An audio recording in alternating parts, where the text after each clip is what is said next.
Hello, and thank you for joining us today for Clarity AI's webinar, Just How Sustainable Are Article 9 Funds?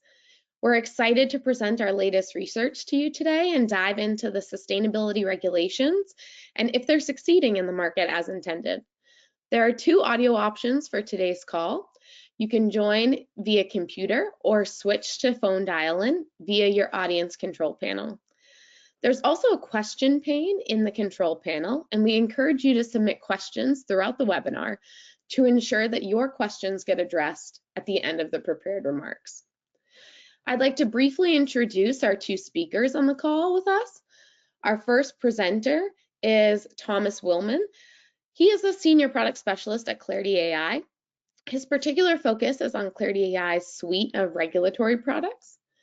Prior to joining Clarity AI, Thomas worked in financial regulation at the UK's Financial Conduct Authority, and most recently as a policy advisor at the International Organization of Securities Commissions, where he helps set global standards for securities market regulation. Our next presenter is Renato Caleo. Renato is a research and innovation manager at Clarity AI. His focus is on maxing societal impact through the creation of quantitative and objective methods. Renato was recognized as a SDG Pioneer finalist by the UN Global Impact due to his contributions to the UN SDGs. Prior to joining Clarity AI, he was a management consultant at McKinsey. And without further ado, I will pass it over to Tom to kick off our webinar. Thank you very much, Casey, and hello everyone, and thanks very much for attending. So the idea of today is that we'll give you an overview of our recent analysis of Article 9 funds, and then we're looking forward to having a fruitful discussion after. So in short, we leveraged our data and analytics capabilities, and we produced some research and that sort of lifted the bonnet on whether some regulatory changes in Europe were having their desired impact or not. And the way that we've structured this talk, I'll give you an overview of the regs from 50,000 feet, and then Renato will dive into the results and what we found in our analysis. So ESG regulations. I guess the big picture is that there's a hell of a lot going on globally, and I'm sure many on this call will be very aware of that. We would posit that most of these regulations share a common and we would say fairly noble goal, which is to ensure that capital can flow as efficiently as possible to sustainable investments that are demanded by end investors. Europe has been particularly active in the regulatory space in terms of ESG regulations. We've seen a number of linked initiatives recently, including the Non-Financial Reporting Directive, or NFRD, which will soon become the CSRD, the development of an EU taxonomy, recent changes to MiFID II suitability requirements to ensure that sustainability preferences are taken into account, and last but not least, the Sustainable Finance Disclosure Regulation, or SFDR. So SFDR was a major regulatory milestone, and it outlines the different types of sustainability disclosures that fund managers need to make, depending on the sustainability characteristics of their funds. Ultimately, this is to help the end investor understand what they're investing in. Upfront, I think it's really important to mention that these different categories are not labels. And the European regulatory authorities have been at pains to emphasize that these are categories and they represent differing levels of disclosures, and that they are not labels. Nevertheless, what we've observed in the market is that they are being used as proxies or as label proxies, and therefore it's very important that they're able to emit a clear signal from the asset manager to the end investor so they're clear what they're investing in. So the three labels are on the slide that you can see, and moving from right to left, we can see Article 9, Article 8, and Article 6, roughly in order of the sustainability level of each one. So beginning with Article 9 funds, also sometimes referred to as dark green funds. These are the most sustainable, and it's stipulated that they should have a sustainability-related objective. Moving to Article 8, or sometimes known as light green funds, these are the second most sustainable, and they should make investments that promote sustainability characteristics. And finally, Article 6, which can be thought of as the rest. So these may or may not be sustainable, and in fact, theoretically, it's possible that an Article 6 could be more sustainable than an Article 8 or even Article 9 fund. and they simply don't wish to make the disclosures that are required to be part of that category. But it's important also to know that even for those Article 6 funds that don't make sustainability investments, they will still have to make some sustainability related disclosures, for example, on how they integrate ESG risk into their investment strategy. So our analysis focused on the first category, the Article 9 funds, as we feel that these were most clearly defined by the regulations. Article 9 funds can demonstrate their commitment to a sustainable objective by reference to a green benchmark, or by committing to a minimum percentage of sustainable investment.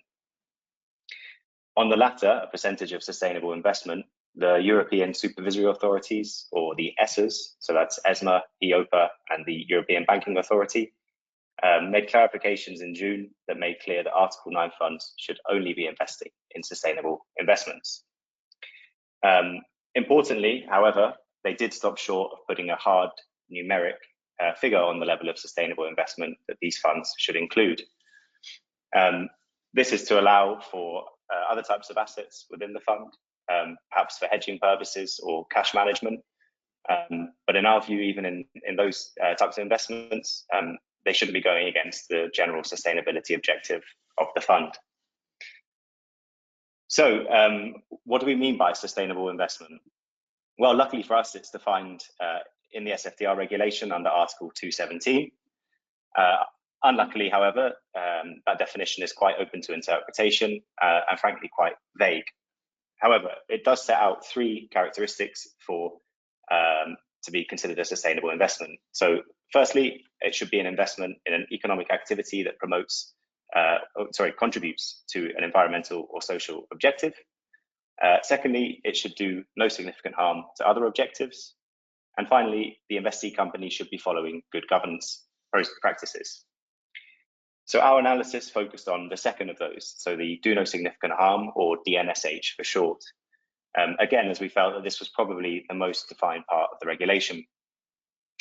And the regulation says here, thanks to some guidance from the European supervisory authorities, that DNSH should be demonstrated with reference to principal adverse indicators, also known as PAIs, which are also defined under the SFDR.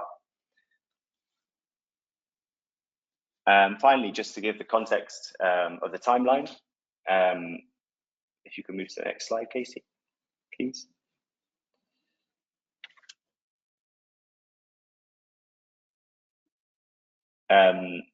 So obviously a lot going on, and thanks to ESMA for this particular timeline. But I think the key thing to highlight here is that from January 2023, the level 2 pre-contractual and ongoing disclosure templates will apply.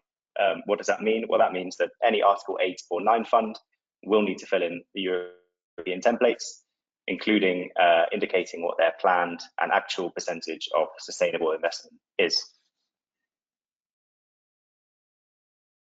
Thanks a lot for that overview, Tom. So as Tom mentioned, there's a lot of uncertainty regarding Article 217 and what sustainable investment means, right? And we do get a lot of questions from clients trying to understand what does it mean to have a sustainable investment. And we see that this is also particularly worrying if we think about about investors, right? So you're trying to compare 2 different funds and they're using different criteria for what is sustainable, what is not sustainable. You can really compare those 2 numbers. So we started looking at what does it mean? How are funds performing, and are Article 9 funds really performing well in terms of avoiding significant harm? As Tom mentioned, this is probably the most defined part of the sustainable investment of Article 217. So we should use the PAI indicators to understand whether companies are doing significant harm or not. And what we did was an analysis of 750 Article 9 funds, and we looked at all mandatory PAI indicators. So indicators related to controversies like violations of the UN Global Compact principles, of the OECD multinational enterprises guidelines.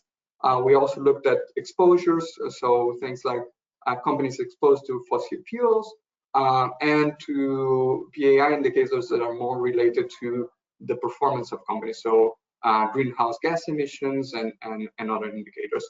And to be honest, we saw the picture we saw was very worrying. The great majority of Article 9 funds have at least 10% of exposure to companies that have a poor performance on these PAI indicators. And this is in the context, as Tom mentioned, in the context of ESA's clarification of all investments should be sustainable in an Article 9 fund. They do stop short of saying 100%, so there is some room to hedging instruments and things like that, but we see that more than 10% of these funds are in companies that are causing significant harm. And actually, if we look at it at the other way, so are there funds performing really well? We see only 7% of funds having no investments whatsoever in companies that perform poorly. So we tried to understand a little bit, where is this coming from? Is it coming from the performance from what bias was this performance coming from? And we looked at one PAI indicator in particular, which is the violations of the UNGC and the OECD guidelines, because these are very fundamental topics, right? So those guidelines, they talk about things like human rights, bribery and corruption, and they're really fundamental to companies that want to invest or want to be sustainable. And even when we look at these fundamental aspects, there are still 18% of funds, of Article 9 funds, investing in companies that violate those principles. And we've seen all kinds of violations in these companies.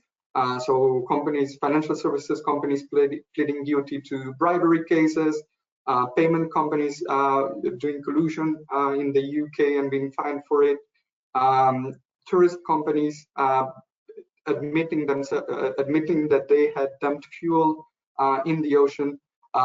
So we see all these kinds of behaviors, and these companies are, as of today, part of these Article 9 funds. So we're really trying to understand why is this happening, right? Why are these funds that are supposed to be investing only on sustainable companies and companies doing an impact in the world and not doing significant harm, why are these companies there? So we kind of followed along and tried to understand, are these funds seeing that these companies are having these violations? And what we saw, sorry, Casey, if you can go to the next slide. What we saw is that actually they're not seeing this. So when we look at these violations, we use machine learning algorithms that come through 100,000 articles per day and try to assess whether there is a controversy related to these UNGC and OECD principles. We then, the ones that we find might be violations, we do an additional check to understand whether they're really violations of these principles. And when we look at funds that are reporting using the EET, so the European ESG template, we see that from their point of view, they're only seeing 0.01% of their investments in companies that have violations. While for the same funds, we see almost 4% of violations. So it really looks like it is a matter of lack of good quality data. So funds, it's not that they're doing this on purpose, that they are purposefully investing in companies that are doing significant harm, but rather that they are not able to see those violations. And this, of course, this has a huge reputational risk, right? So if you're investing in companies that are involved in bribery cases, that are involved in collusion scandals, and you're not seeing this in your dark green funds, you might have a significant backlash. Yeah, and I think this has been particularly borne out by recent news coverage. So this theory that it's not a deliberate ploy on the part of the industry to mislead investors, but it may just be the fact that they're not seeing something that we've been able to see as we've we've dived sort of beneath the bonnet with our analytics. And I'm sure many on the call will have seen recently in the news, there's been a wave of stories of Article 9 funds downgrading to Article 8. And it's a question that we're commonly asked. So why are fund managers deciding to do this? Is it ignorance? Is it regulatory uncertainty, data availability? And as Renato alluded to, our hypothesis is that funds are not deliberately mischaracterizing as Article 9. And it's not, for the most part, a deliberate attempt to greenwash. What we actually see from these voluntary downgrades is that perhaps this is coming from a place of a fear of being seen to be greenwashing. So that responsible investor article you can see on the slide, in that particular article, they document that as many as 10% of Article 9 funds have recently downgraded to Article 8. And that is not just a phenomenon amongst smaller players. They reference the likes of Amundi, BlackRock, HSBC, all having taken such action recently. So we think this is a sort of a signal of the caution that's being exercised by the industry. And our hypothesis is that regulatory uncertainty is one big factor driving these uncertainties. And the downgrades are in fact evidence of cautious approach. Renato. No, and we do see this among our clients, right? They are worried and they do seek kind of good quality data, right? So they are trying to do the right investments and they want to report using quality data. And I think that's one of the things we see. So when the clients choose us, that's one of the things they really value, right? The quality of the data and being available to report correctly across those different indicators. Yeah, and I think if there's any uncertainty as to whether or not you fit the bill to be Article 8, I can understand the logic of saying let's hedge it and go for the Article 8 instead. So what does all this mean for asset managers particularly, but for the rest of the industry? So I think that the short story is this is it's a poor outcome for the industry. As Renato alluded to, there's reputational risk for asset managers and fund manufacturers. Distributors will want to be confident that the funds that they're distributing do exactly what they say on the tin.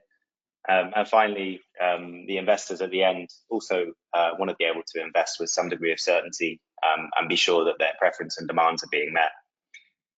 So, and it's a big opportunity. So being able to confidently and assertively market a fund as Article 9 opens up a lot of opportunities for asset managers to meet the growing demand for ESG related funds in the industry and potential premiums that might come along with that. There's also, of course, savings to be made in terms of compliance costs and also avoiding unwanted supervisory or regulatory attention. And finally, the result of all of that is that both regulatory and reputational risk can be reduced. So with that in mind, Clarity AI, we've developed our own product to try and support our clients to understand if their investments are sustainable under 217. And we built this product flexibly, which is completely encoded in the regulation. So we really leave it up to the user to determine the different thresholds and the metrics to determine whether or not their own investments are sustainable. But what we do is provide the tools and some suggested approaches that will help clients with measuring if their investments are sustainable or not. How do we do this? So in terms of measuring that contribution to a social or environmental objective, we draw on our data for principal adverse indicators, where we have the broadest and most accurate coverage of 16 mandatory and 29 optional PIs in the industry. We also draw on our EU taxonomy module.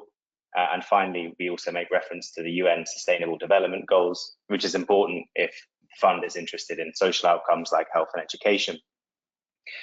So those can be used in isolation or combination depending on the user's demand, and that will measure your contribution. We then, as Renato outlined, use that PI module again to look at the do no significant harm. And finally, using that controversies data that was also mentioned, we're able to verify whether that investee company has good governance practices or not. So by doing so, we enable our clients to expand their market opportunity through being able to confidently market those premium ESG products. And those products are very attractive to investors within the EU, but also further afield. We're able to efficiently scale up using technology and provide reliable data to our clients. And finally, all of this will help avoid that unwanted regulatory scrutiny. And if you are interested in understanding a bit more about that product and how it works and organizing a demo, please do get in touch with us, with Casey, following the webinar. So just a word on what's next. If we can move to the next slide, please. So the short answer to that question is probably more regulation. And we see two main areas of development. So firstly, within the EU and then outside the EU. So within the EU, there will obviously be more and more clarifications for the existing regulations and possibly the development of a broader landscape within the bloc. I mean, just recently there's been a flurry of activity. So a couple of weeks ago, we had the Q&As from the European supervisory authorities, giving further background on the taxonomy and SFDR. This was a welcome document. In our view, it offered a lot of clarity, although didn't answer all of the questions. We also have seen open consultations that will cover greenwashing and the use of ESG terms in fund names. The greenwashing consultation is a fairly open blank canvas, trying to understand that term in more detail, understanding instances and questions as basic as how do you define greenwashing.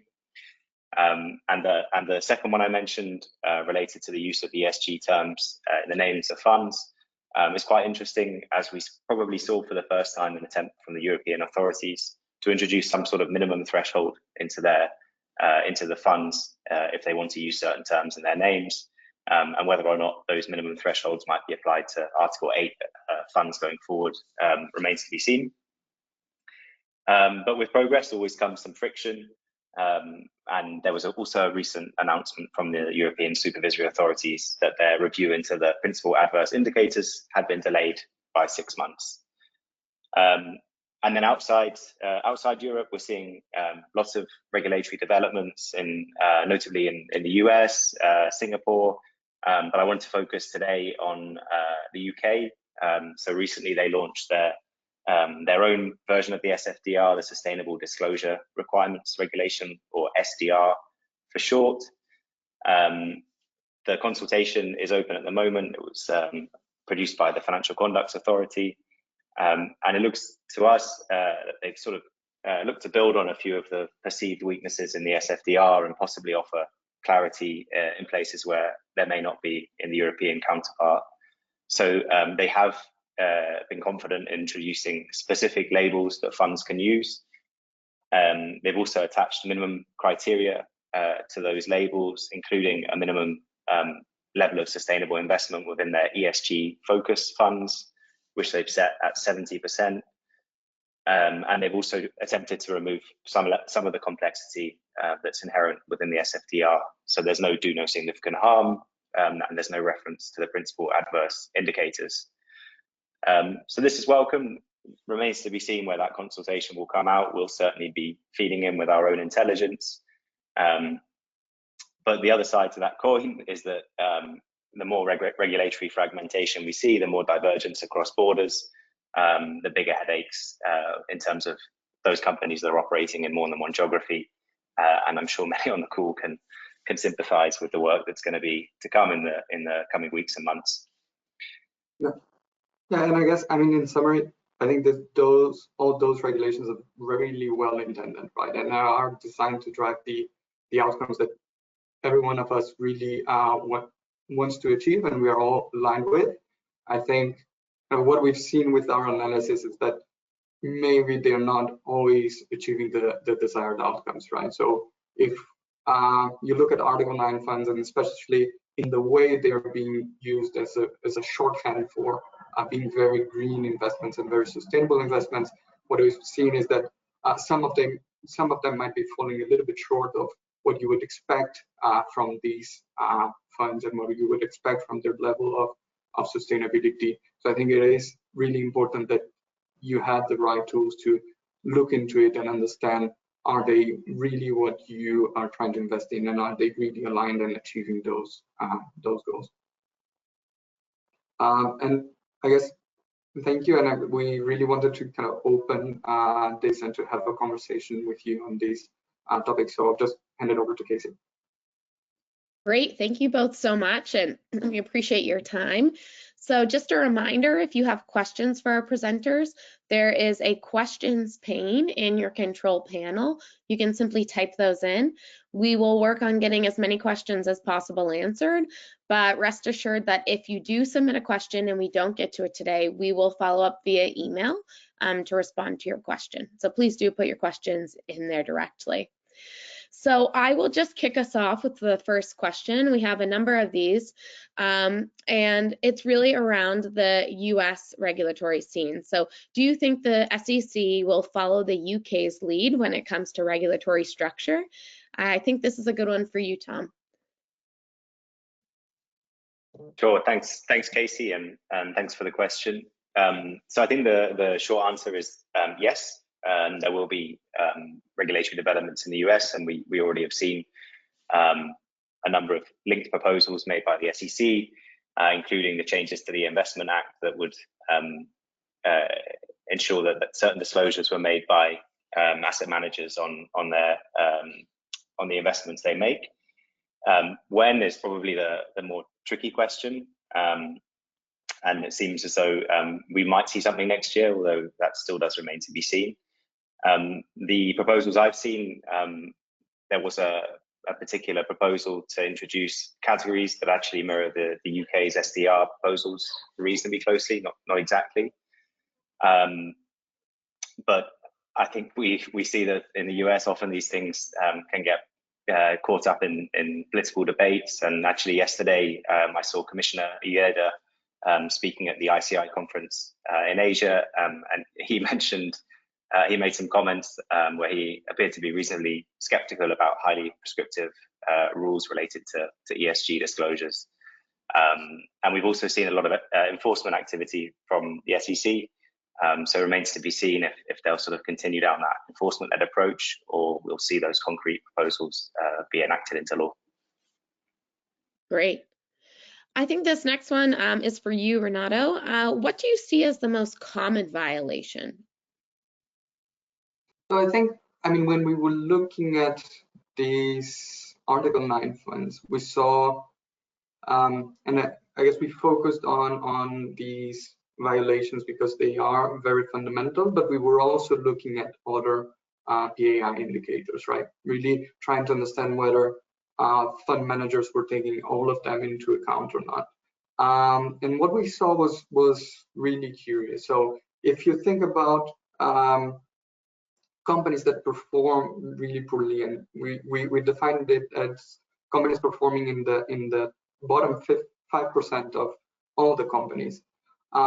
It looks like there are some PAI indicators that fund managers are not paying a lot of attention to. So if you think about women on the board and non-renewable energy use, we saw that Article 9 funds actually had a really large exposure, so above 10% of exposure to companies that had a poor performance on these indicators. So we would expect them to at least not be worse than kind of the general universe of 5% of companies performing poorly.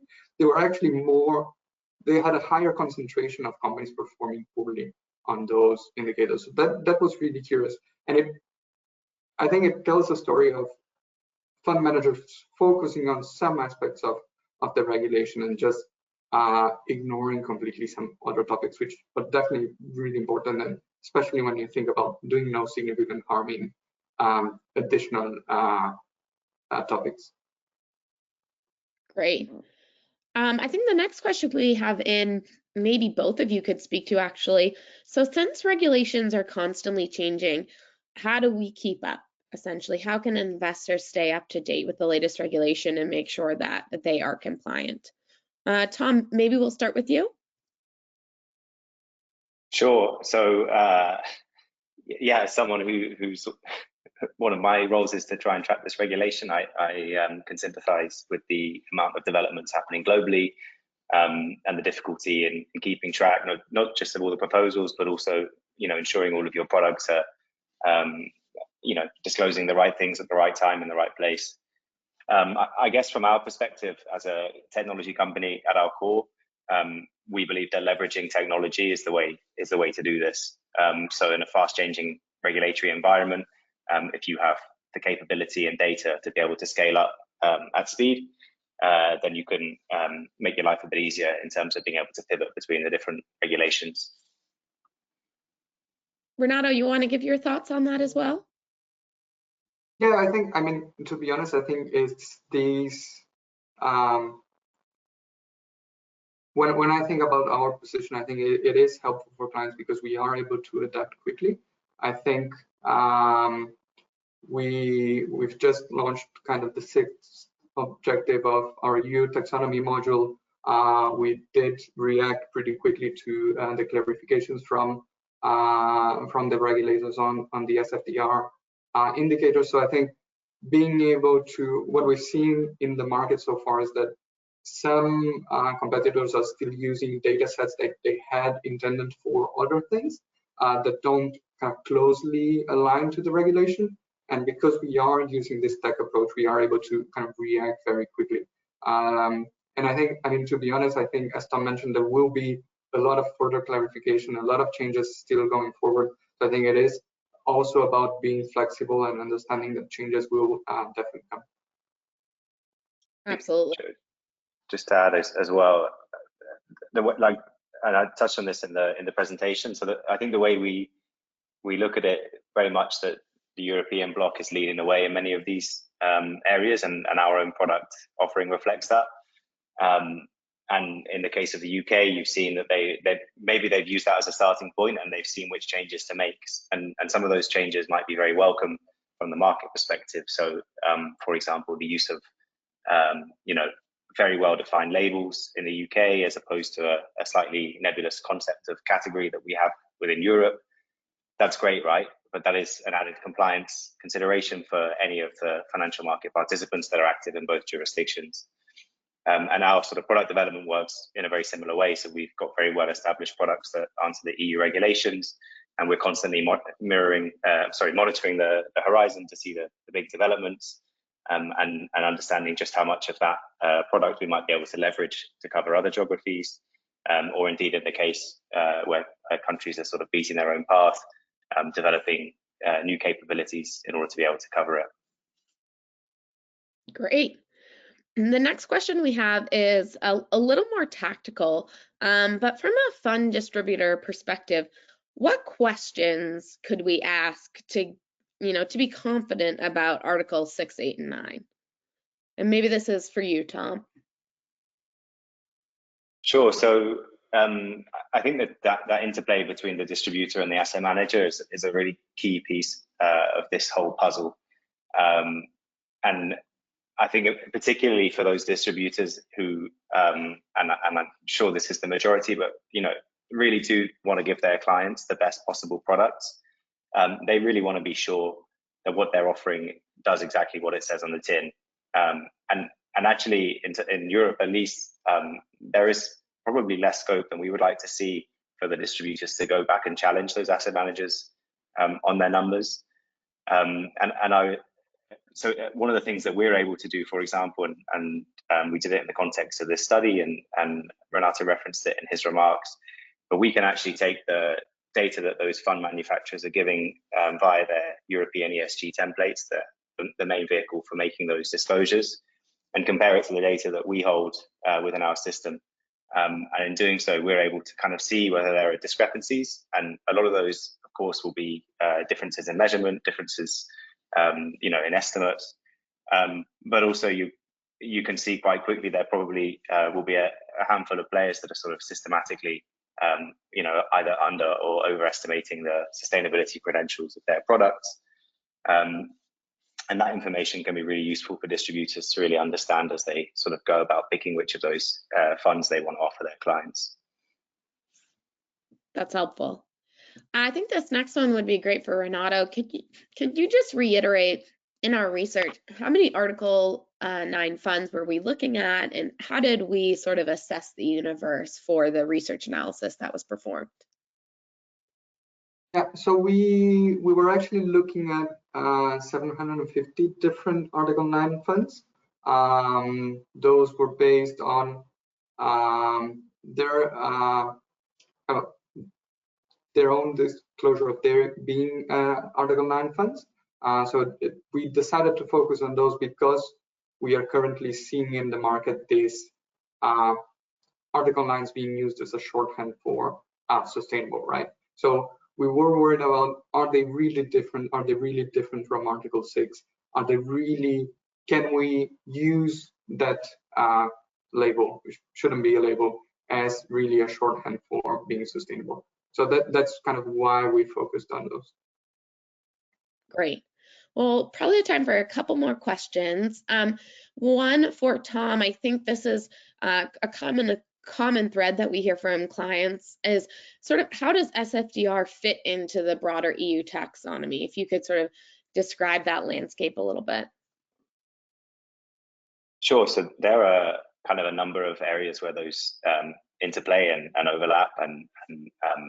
So for example, as an Article 8 and 9 fund, as you make those disclosures on a periodic basis, you'll be asked to estimate the taxonomy alignment for your fund.